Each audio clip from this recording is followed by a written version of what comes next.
जय। अर्चनी बंदनी संत समाज, धर्म प्रेमी बंधुओं, श्रद्धा मूर्ति देवियों, प्यारे बच्चों, अभी हम संत श्री राम साहेब जी के बहुत ही सुंदर विचार श्रवण कर रहे थे। सद्गुरु कबीर साहब का बड़ा ही ज्वलंत रूप और बहुत सुंदर ढंग से बातों को रख रहे थे। इसे ही कहते हैं ज्ञान की कथा, जिससे अपने आप का पता चलता है। वो कथा जिससे अपने आप का पता ही न चले, केवल कथन रह जाता है। कथा से हमें अपने आप का पता चलना चाहिए, वही कथन ठीक है। निर्णय है। सद्गुरु कबीर की बातें बाणी निर्णय बाणी है। जैसे कई लोग मिलकर के जब बातें तय करते हैं, न्याय पंचायत में, बैठक में, मीटिंग में, तो फाइनल जब बातें निकल कर के आती है तो उसे निर्णय बाणी कहते हैं। निष्कर्ष निकला सबके सामूहिकता में, विचारपूर्ण बातों में। ऐसे ही धर्म के क्षेत्र में दुनिया के समस्त ज्ञानी, विद्वान, साधक, विचारकों के सामंजस्य में जो निर्णय निकलता है चिंतकों के द्वारा, दार्शनिकों के द्वारा, उसे निर्णय बाणी कहते हैं। सब लोग निर्णय नहीं दे पाते हैं, तर्क कर सकते हैं, कुछ अपना मुद्दा दे देते हैं, लेकिन निर्णय करने की उनमें क्षमता नहीं होती है। जैसे कि एक बोर्ड टंगा था, तो उसमें एक चित्र बना हुआ था। नीचे लिखा था कि इसमें जो कमी हो आप बता दीजिए। तो कोई भी आता तो फट से एक लाइन लिख देता, इसमें ये कमी है, इसमें ये कमी है। दूसरे दिन वो आया बोर्ड टांगने वाला आदमी कि देखे कोई लिखा कोई कमी। तो जो भी कागज था चित्र के अलावा बाकी जगह सब भर गया था। इतना शिकायत, उसमें पूरा कागज ही भर गया।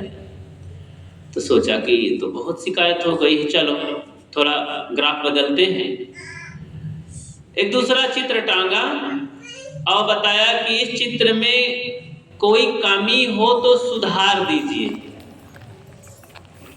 कोई भी आदमी टिक भी नहीं लगाया। दूसरे दिन आया तो एक भी टिक नहीं लगाया कि कोई सुधारने के लिए वहां पर कोई ब्रश उठाया हो, कलम उठाया हो।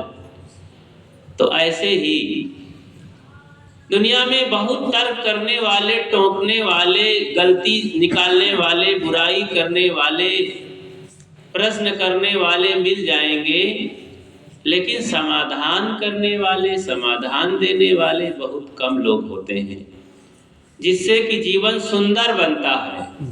केवल तर्क करने से, प्रश्न उठाने से, बोल देने से, फक्त से थोड़े समाधान मिल जाता है। तो सद्गुरु कबीर निर्णय देते हैं, वे सुधार देते हैं, वे प्रश्न करते हैं, बताते हैं कि ये गलती है और सुधार देते हैं, फिर समाधान भी बताते हैं। करो विचार तो सब दुख जाई। वे कहते हैं विचार करोगे तो सब समाधान मिल जाएगा, दुख चला जाएगा। अब दुख मिटाने के लिए ही तो सारा जीवन सत्संग, भजन, पूजा पाठ ये सब किया जाता है। कोई भी काम आदमी करता है तो व्यवहारिक, परमार्थिक दुख मिटाने के लिए ही करता है, लेकिन बिना सोचे समझे काम उल्टा हो जाता है।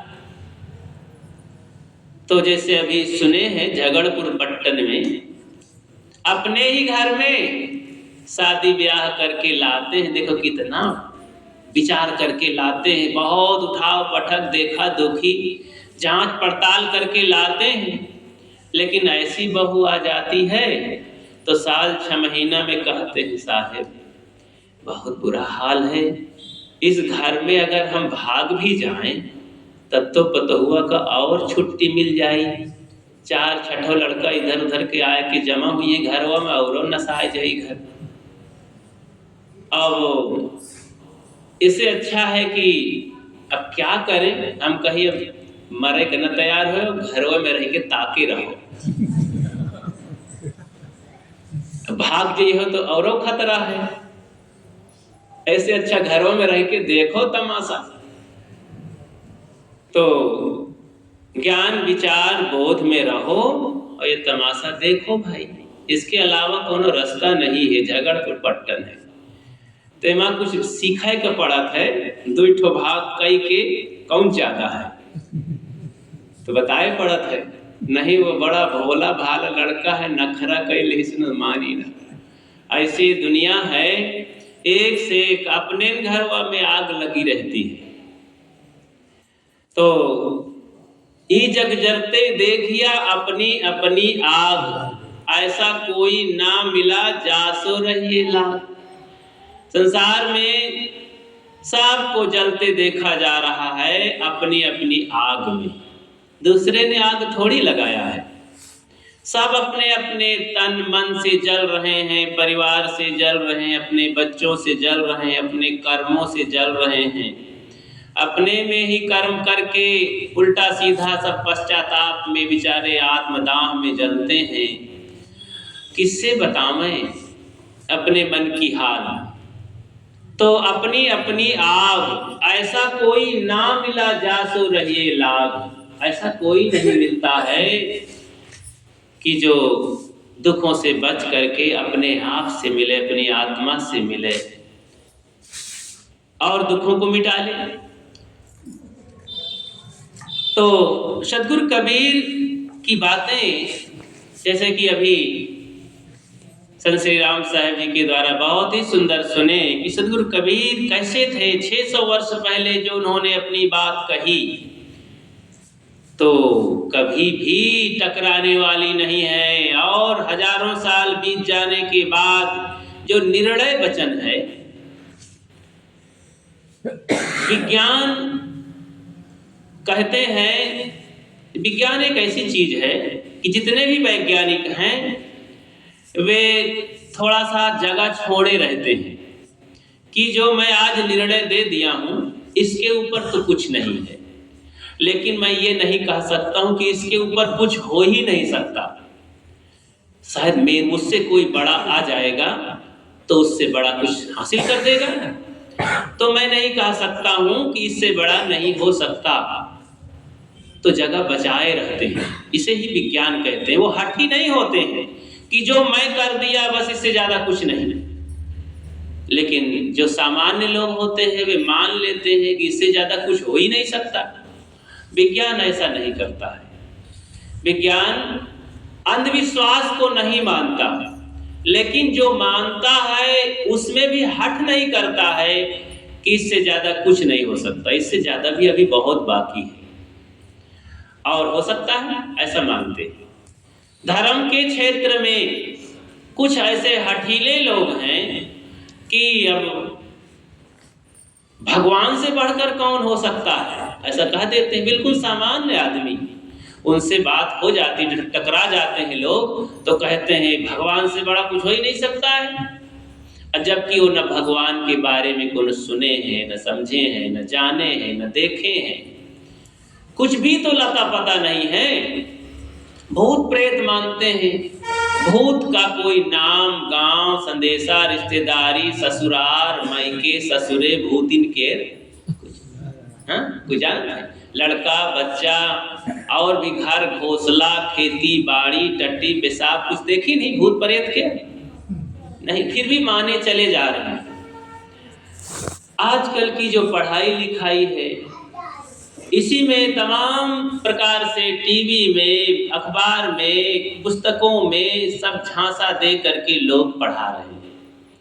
बड़े बड़े प्रोफेसर लोग, अध्यापक लोग डिग्री कॉलेजों में, यूनिवर्सिटियों में, शिक्षा विभाग में जब मीटिंग करते हैं तो भाषण देते हैं कि ऐसी पढ़ाई हो। आज की शिक्षा नीति कैसी है? अरे बल्कि पहले की बड़ी अच्छी शिक्षा नीति रही है। बचपन में, आज से 30, 40, 45 साल पहले सभी विद्यार्थी जो आज जीवित हैं बूढ़े हो रहे हैं, वे सब जानते हैं कि नैतिक शिक्षा पढ़ाई जाती थी। नैतिक शिक्षा बहुत अच्छी बातें रही। बच्चों को, जवानों को, सबको, लड़की लड़कों को घर गृहस्थी की बातें भी बड़े आराम से ज्ञान मिल जाता था।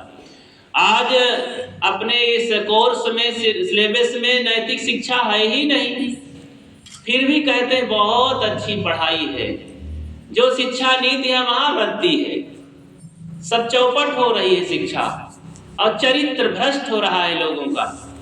नाना प्रकार के दुर्गुण दुराचार फैल रहे हैं, प्रेम नष्ट हो रहा है।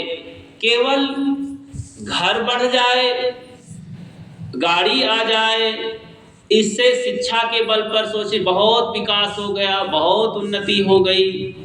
भोजन खूब मिल रहा है, किसी को कमी नहीं है, इससे माना जाए कि आज की शिक्षा के बदौलत बहुत कुछ उन्नति, नाना प्रकार के बड़े बड़े पुल बन जाएं, बड़े बड़े ब्रिज बन जाएं, और ये भी देश की उन्नति है। ठीक है, ये सब उन्नति होना चाहिए। खाना पीना, मकान, दुकान, गाड़ी घोड़ा, बड़े बड़े ब्रिज, सड़क, ये सब ठीक है, लेकिन प्रेम का पुल तो टूट ही रहा है। अदब लिहाजा नहीं रह गया है, शांति नाम की चीज नहीं है जीवन में, संतोष नाम की चीज नहीं है, आपस में सहृदय नहीं है, हृदय जल रहा है सबका। तो ये किस काम का विकास? अरे भाई, ये कौन सी शिक्षा है? जिस शिक्षा से सारा जीवन दुखी हो जाए, परेशान हो जाए, आदमी एकदम तृष्णा में ख्वाहिशों के तरे दब जाए, और सोचते सोचते, कमाते कमाते रात दिन फिर भी इच्छाओं का गुलाम बना रहे, पूरा ना हो, और घर की नारियां परेशान करती रहे, उसका सिर दर्द करता रहे, हर समय भागा रहे, घर में स्थिर सोने का समय ही न मिले। कैसी ये पढ़ाई है? पढ़ाई होना चाहिए। इसीलिए जरूरत है शिक्षा के साथ साथ दीक्षा, जो सत्संग से, संत गुरुजनों से मिलती है। अगर हमें कोई कहे मीटिंग में शामिल करें, तो हम तो यही कहेंगे कि कबीर शिक्षा नीति होना चाहिए। ये सारी शिक्षाओं को रद्द करके कबीर शिक्षा नीति को शामिल करना चाहिए, पारख नीति को शामिल करना चाहिए। पारख नीति में मनुष्य का भौतिक और पारमार्थिक जीवन दोनों सुदृढ़ होगा, मजबूत होगा, और पारिवारिक जीवन भी सुंदर होगा, आत्मिक जीवन भी सुंदर होगा। कबीर शिक्षा नीति से सब प्रकार की उन्नति होती है। तो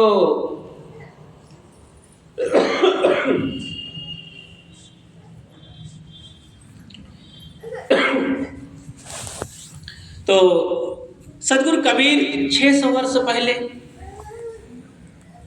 अपनी बातें जो कहे, वो जमाना कैसा था, गजब है। आज क्या हो गया है, ऐसा आज हम लोग नहीं कह पा रहे हैं। वैसा संत महात्मा सोच में पड़ जाते हैं। कबीर ऐसे महापुरुष थे, बेलाग, निर्भय, और उस विषम परिस्थिति में ही वो ललकार करके चले गए। लोग दंग रह गए, दांतों तले उंगली दबा कर रह गए, और आज भी लोग याद करते हैं। कबीर जितना प्रचार कर गए, लगता है अब प्रचार करते रहो। अकेले मिल करके, उस जमाने में न कोई गाड़ी थी, न माइक था, लाउड स्पीकर कुछ नहीं, कोई मंच नहीं था, चौराहे पर जाकर के प्रचार कर देते थे। तो ये कोई ऐसा नहीं है कि जादू टोना चमत्कार हो गया है। निर्भय महापुरुष वैराग्य त्याग बल से जब ऐसा क्रांति मचा देते हैं, तो ऐसे ही होता है। कुछ ऐसे महापुरुष होते हैं, अपने ज्ञान विचार त्याग वैराग जन्म जन्म का पुण्य संस्कार लेकर आते थे, इतना तेजवान होते हैं कि अपनी बातें को कहने में सक्षम होते हैं, मनवाने में सक्षम होते हैं। इसे चुंबकीय ज्ञान कहते हैं। अब जैसे चुंबक लोहा को खींच लेता है, ऐसे ही महापुरुष अपने ज्ञान विचार की छत्र छाया के नीचे लोग ले लेते हैं। तो ठीक है, लेकिन सभी संत गुरुजनों का इसमें सहयोग है, सभी सज्जनों भक्तों का भी सहयोग है। दुनिया में जो अच्छाई है, जो दया धर्म की खुशबू है, जो सद्गुण सदाचार है, ये कहना पड़ेगा सब अच्छे लोगों की देन है। ये अच्छे लोग ही इसको कर पाते हैं, पुण्यात्मा ही कर पाते हैं। अथवा उसके जिनके जीवन में बिगड़े लोगों के जीवन में भी जो अच्छाइयां हैं, वो कहीं से अच्छे लोगों से ही आई है। और जो संसार में बुराई फैली है, ये बुरे सोच वालों की देन है, बुरे लोगों की देन है। तो सबका सहयोग है, संसार में रहने लायक बने, बैठने लायक जमीन बने, ऐसे अच्छे लोग ही कर सकते हैं। तो सद्गुरु कबीर इसके लिए हमें भक्ति का साधन, जीवन को संवारने सुधारने के लिए सबसे अच्छा तरीका बताते हैं। क्योंकि भक्ति सभी लोग करते हैं, किसी को कहने की जरूरत नहीं पड़ती, लेकिन लोग भटक गए हैं, इधर उधर करते हैं, जहां नहीं करनी चाहिए वहां ही भक्ति करने लगते हैं। भक्ति कहते हैं प्रेम, भक्ति कहते हैं सद्भाव, भक्ति कहते हैं आपकी भाषा में ममता कह लो। जहां नहीं ममता करनी चाहिए, जहां नहीं प्रेम करना चाहिए, जहां नहीं समर्पित होना चाहिए, वही कर रहे हैं, उल्टा विपरीत दिशा में भागे चले जा रहे हैं। सद्गुरु कबीर कहते हैं संतों भक्ति सतो गुर आनी, नारी एक पुरुष दुई जाया बूझो पंडित ज्ञानी। पाहन फोर गंगा की निकरी चौदिस पानी पानी, तही पानी दुई पर्वत बूढ़े दरिया लहर समानी। उड़ माखी तरवर को लागी बोले एक बानी, वह माखी को माखा नाही गर्भ रहा बिन पानी। नारी सकल पुरुष वह खाए ताते रहे अकेला, कहे कबीर जो अब की बूझे सोई गुरु हम चेला। सद्गुरु कबीर देखो नीचे की पंक्ति में कितना विनम्र हो जाते हैं कि जो मेरी बातों को विचार करे और जीवन में अपने आचरण करे, मैं उसका चेला बनने के लिए तैयार हूं और उसका गुरु बना लूंगा मैं। कितनी बड़ी बात है। महापुरुष अपने आप के उन्नति के लिए, आपको ऊपर उठाने के लिए स्वयं झुक जाते हैं, प्रणाम करते हैं, चेला बनने के लिए तैयार हो जाते हैं। यही तो करुणा है संत गुरुजनों की, यही तो दया है, यही तो ईश्वरत्व है, यही तो भगवत्ता है, यही तो देवता के लक्षण होते हैं।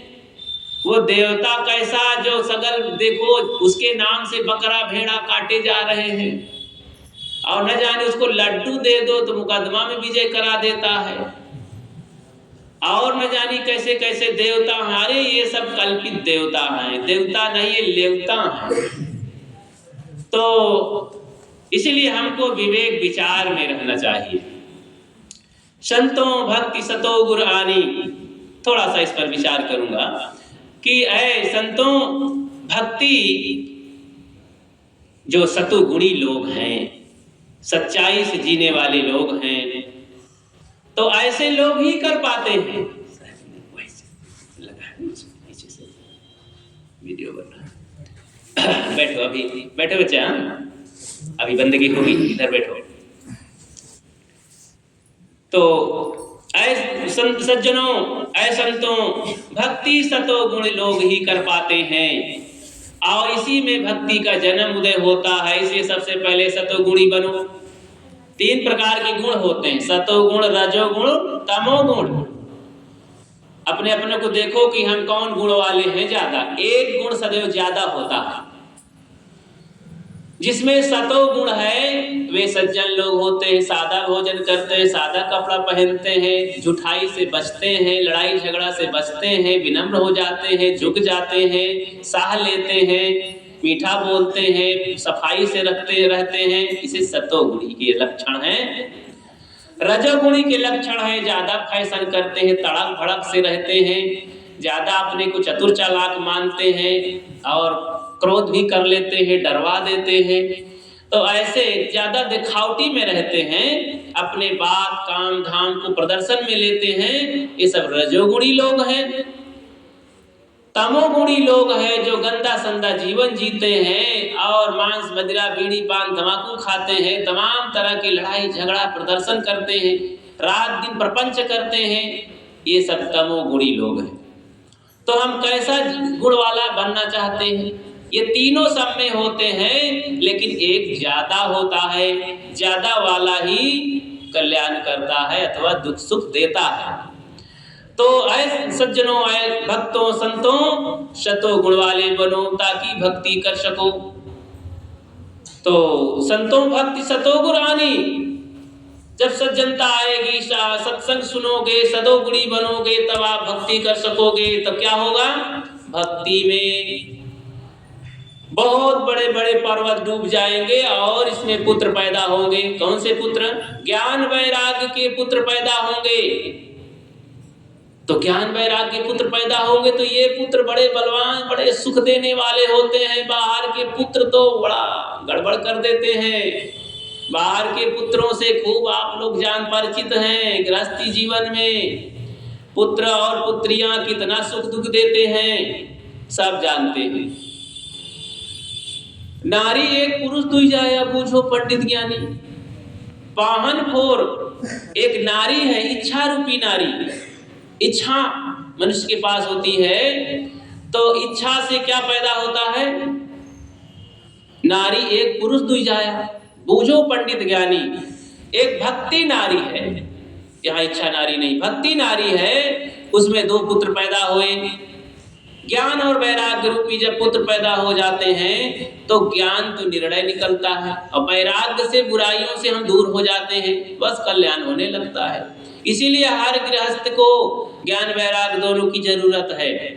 वैराग्य कहते हैं जो नकारात्मक दोष दुर्गुण ये सब है, ये नकारात्मक है। त्याग, नकारने वाली चीज, त्यागने वाली चीज से बचना, तो उसे वैराग लेना। वैराग उसमें प्रेम ना करना, राग ना करना, मोह ना करना, वैराग करना।